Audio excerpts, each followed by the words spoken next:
Thank you.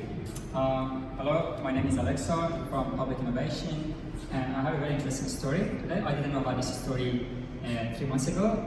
Before I went to a hackathon run by IBM for helping with natural disasters, before, during, and after.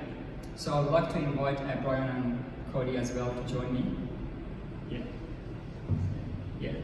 Join me. So the project is called Flying Fox. For those who can't see it, Flying Fox is a little thing on a van. I'll tell you what that is. Before that, I would like to say thank you to Silicon Beach for facilitating to putting this event together, and FAB9, where we are right now, for the opportunity. This project is an open source project initiated by the public, civilians. You see 3 of us here. For the public, we are hoping that this will help us, this will help with detecting bushfires earlier so that we can help more people and also save more animals and more nature. Even though it's a natural phenomenon in Australia, but still there are damages that can be prevented if it's detected earlier. So we would like to escape and click again for the other photos to load up. And technical issue. Okay. Got it. So this is how we started. This is the IBM hackathon. It's called Code for Code. Look it up for next year. It was amazing. So we had a few speakers from CFA, Country Fire Authority, and Red Cross, telling us about all the things that happened before the bushfire, during the bushfire, and after. A lot of them I did not know, had no idea.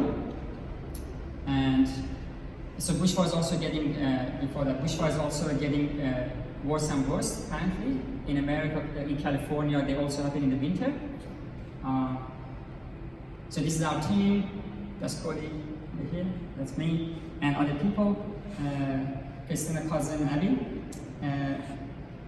So this is our first prototype. During the hackathon, 24 hours, 3D printed by Brian. And this is an open source software Brian was using. What's his name? OpenSCAD, which is amazing. Even the commercial products apparently don't allow you to code. So you can use the scripts to design, and you can use Git for collaborating on the design, which was amazing, I found. This is a closer look at how it looks like. The whole thing is a result of a simple readable script. So then after the hackathon, we started doing 2 things, some research and talking to experts, which we haven't done enough of it, in my opinion. And by the way, we would like to collaborate with you. There's a public channel that anyone who's interested or would like to follow our conversations, welcome to join us there if you can contribute. But the other parallel process that we were doing was the design of the product. I didn't tell you what it's actually doing. Yeah. Feel free to ask questions. Alright, so I'll jump ahead. So the way bushfires are detected at the moment, this is a screenshot from Vic Emergency that shows a map of all the hazards that are happening on Victoria, not only bushfires. And it's normally detected by a group of network. This is a LVIN project, which is launched recently. This is a network of sensors that senses different things, not only for bushfire, but also flood and other phenomena. So the temperature, wind speed, wind gusts, which is the sudden increase in the wind, which is very important, the direction of the wind, the humidity, and the CO2. So using these parameters and also some historic data, big data mining, machine learning, we can predict bushfires. But bushfires also happen, especially in winter, without any sign. That's why we can't just predict it. We should also be able to detect it when it happens in an abnormal situation. So our solution is another sensor network which is going to contribute to the existing data. The difference in our solution is that instead of having a sensor device, IoT, that is attached to a place and location, that's always the case, our innovation is the fact that it's going to be attached to a car. So if I go to a map, If you notice, this is a map of Victoria. Normally the sensor networks are distributed all over, whether they are dropped or whether they're installed on telco towers or other like buildings or wherever else. If you notice, there are a lot of roads, right? So our plan is to create devices that can be attached to vehicles, whether they're cars, trucks, or even trains, like V-line trains, that in a regular basis travel over roads and train tracks back and forth. So this way we will have a different set of data that would complement the existing data sets and would hopefully help the detection of bushfires like improve it much more. So that's what we're trying to do, and now I'll get back to our journey. Over the weekend, this is what we built, and then we continued. This was a fancy design, and that's where it ended. This was the better design after that. It's not fancier, but it's more practical, and there's a lot has gone into this design basically. This was just to look fancy, but then this is more design, it's got more considerations. So inside it, so Brian, feel free to kind of get in here, yeah, because that's Brian's expertise. If you want to take the mic, feel free. Yeah, you want? Yeah. So the idea behind this device is that over here you see is a PCB, and at the moment we're still trying to figure out the correct sensor mix that is required to detect bushfires. But for the moment, just to get something going, we are currently relying on the CO2 sensor. And the idea is that when you see this in front of the case, as the car drives through a particular area where there may be a possibility of a bushfire, then you may have certain particulates in the air, such as increased CO2 level or other kind of particulates. But in the case of, say, CO2, which we were just experimenting with, the airflow goes through, and there's a little, if we can move to another page where we actually could see, oh yeah, just before, you'll see that we have a CO2 sensor where airflow will pass through the particulate sensor and create a sample. And if you take this as a regular sample across the road with regular sampling time, you don't just get one sample time over one sample over a single spatial area, but you also get a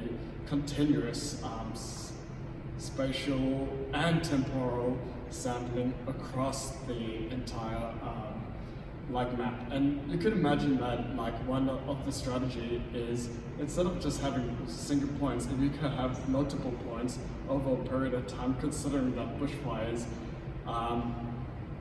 they move pretty fast, but in some ways you could still see a cloud of plume moving across. And if you can capture along that plume, then what that allows you to do is to hopefully get a better triangulated map of where the bushfire is. Especially when you start combining it on lots of different cars moving across the map. Thank you, and feel free to drop in again if you have a few. Yes, not a problem. Alright, so the sensors, and this is how it looks like. Again, using open source software, which amazed me. I didn't know it's possible. So I brought this up, but they're claiming that this is the first in the world in its own time. It's 24-hour real-time open data stream that you can actually use, and it's being piloted in Latrobe Valley in Victoria.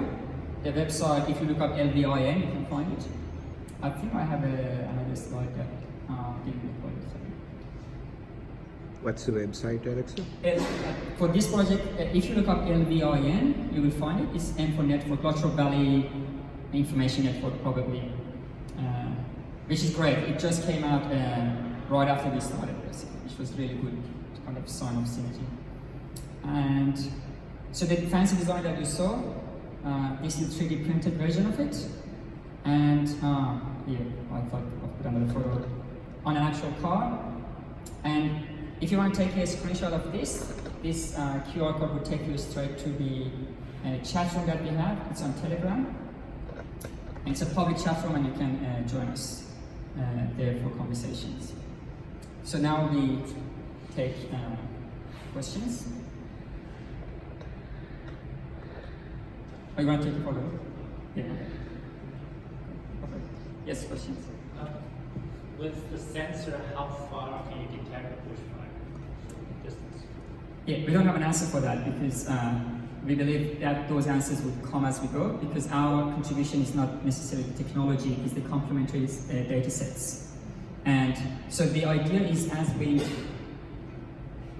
because many of these areas is not connected to internet, right? So it's not easy to drop in an IoT device. So imagine there's a bushfire gets ignited here. As the wind blows, they takes the smoke over the roads and train tracks, and then that's where we're hoping to detect an anomaly in the data and raise a flag for the ICS or with emergency. Did that answer the question? This is the mechanism. The wind would take the CO2 over roads. So as it crosses many different roads. And then you can tell once you see all the information, all the data at one, you can see there would be an anomaly here, let's say, and then you would tell there's something probably happening here. So today, how do they detect bushfire? So they use IoT. All the information that they gather, all this, it's a sensor network, Internet of Things, and those networks, the devices are static, are fixated on buildings or towers. This is how they do it at the moment. All these points that you see, it's an IoT device, and they're sensing all these parameters. This is how they do it at the moment. So this is the type of data they mine, if you call it, to detect or even predict bushfire. I think maybe I just quickly mention that. One of the examples that I've seen online involves having infrared cameras attached on top of cell phone towers, which surveys a big swath of areas and then detect where the bushfire is. So that is one possible method. And I imagine that it's the idea that you combine it with lots of different sensors, such as particulates, like how much smoke is in the air, using a particulate sensor, or maybe they're trying to detect organic particles. So that is something we'll definitely look into more depth, but in terms of existing technologies out there, there is a couple out there, like I mentioned, with this infrared sensors, as well as traditional observers. But the idea is that by combining lots of different sensors, you could reduce false positive and also increase response rate. Other questions? Yes? Is this a B2B model or B2C? This is a challenge that I've had from the beginning. I've got a commercial mind. This is not commercial. So none of those. Because this is public innovation. So this is, we're hoping that we need to find a business case for commercial partners, but what we're hoping is, where is the one that was attached to Australia Post? Was it? Oh yeah, it was the very first. Yeah, so this is Star Trek and 4 similar fleet companies that have scheduled vehicles on the road. So we're hoping that they would just attach this. And this one is where they're just mounting using magnets. It's a standalone, it doesn't need any integration. We're hoping that this company, one of these companies, Australia Post Line or any other, just attach these things, and so you could call that B2B in that sense. But over time, we have spoken to people, also individual civilians can also attach this. That would increase the reach much further. But then there's privacy concerns, so that's part of the things that I'm interested in looking at, how we can, using open source software, we can demonstrate that the data is anonymous and can't be reverse identified to the individual. So if you solve that problem, basically anyone who's got a car can actually get one of these things and contribute to the detection of bushfire. or any other model, if anyone who's watching this video and want to hear got ideas how we can take this further. Ultimately, this is not a technology, this is an innovation, and we're hoping to inspire other similar technology, similar applications across the world for other applications. So it's a public service, so really the government should support Yes. it because Yes. it'll prevent bushfires. So. Yeah, they're doing a good job, but they can't innovate, maybe by definition, maybe in reality. So, final questions? All right, thank you. Thank you. Thank you so much.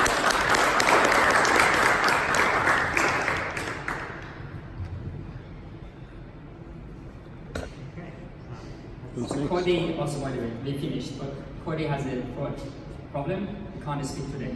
That's why he's very quiet. So, yeah, Alright, thank you guys. So a distributed sensor network. what's that? Distributed sensor network. Yes, open source. Okay, so I think that's it. That concludes the night. So feel free to stick around a little bit longer, talk to people you haven't met before, introduce yourself. People want to talk to me, I'm here. I'm going to close up the shop. Okay. Okay? Thanks everybody. Thanks, Hans.